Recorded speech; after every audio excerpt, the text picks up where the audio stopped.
بسم الله الرحمن الرحيم تبارك الذي بيده الملك وهو على كل شيء قدير الذي خلق الموت والحياة ليبلوكم أيكم أحسن عملا وهو العزيز الغفور الذي خلق 7 سماوات طباقا ما ترى في خلق الرحمن من تفاوت فارجع البصر هل ترى من فطور ثم ارجع البصر كرتين ينقلب إليك البصر خاسئا وهو حسير ولقد زينا السماء الدنيا بمصابيح وجعلناها رجوما للشياطين وأعتدنا لهم عذاب السعير وللذين كفروا بربهم عذاب جهنم وبئس المصير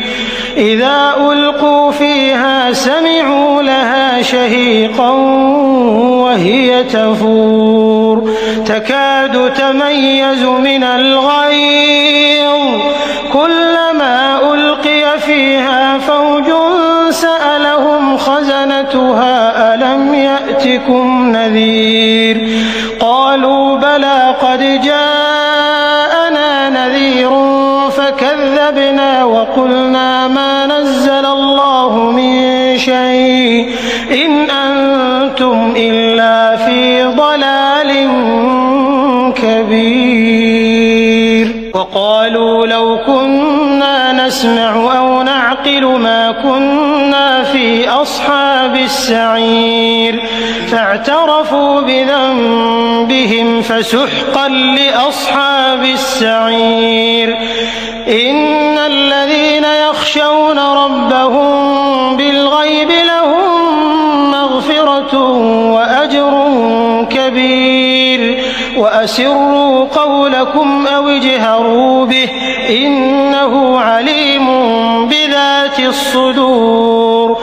ألا يعلم من خلق وهو اللطيف الخبير هو الذي جعل لكم الأرض ذلولا فامشوا في مناكبها وكلوا من رزقه وإليه النشور أأمنتم من في السماء أن يخسف بكم الأرض فإذا هي تمور أم أمنتم من في السماء أن يرسل عليكم حاصبا فستعلمون كيف نذير ولقد كذب الذين من قبلهم فكيف كان نكير أولم يروا إلى الطير فوقهم صافات ويقبضن ما يمسكهن إلا الرحمن إنه بكل شيء بصير أمن هذا الذي هو جند لكم ينصركم من دون الرحمن إن الكافرون إلا في غرور أمن هذا الذي يرزقكم إن أمسك رزقه بل لجوا في عتو ونفور أفمن يمشي مكبا على وجهه أهدى أمن يمشي سويا على صراط مستقيم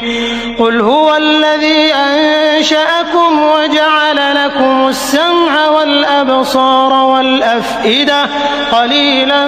ما تشكرون قل هو الذي ذرأكم في الأرض وإليه تحشرون ويقولون متى هذا الوعد إن كنتم صادقين قل إنما العلم عند الله وإنما أنا نذير مبين فلما رأوه زلفة وَإِبَّتْ وُجُوهُ الَّذِينَ كَفَرُوا وَقِيلَ هَٰذَا الَّذِي كُنتُم بِهِ تَدَّعُونَ قُلْ أَرَأَيْتُمْ إِنْ أَهْلَكَنِيَ اللَّهُ وَمَن مَّعِيَ أَوْ رَحِمَنَا فَمَن يُجِيرُ الْكَافِرِينَ مِنْ عَذَابٍ أَلِيمٍ قُلْ هُوَ الرَّحْمَٰنُ آمَنَّا بِهِ وَعَلَيْهِ تَوَكَّلْنَا فَسَتَعْلَمُونَ مَنْ هُوَ فِي ضَلَالٍ مُّبِينٍ قُلْ أَرَأَيْتُمْ إِنْ أَصْبَحَ مَاؤُكُمْ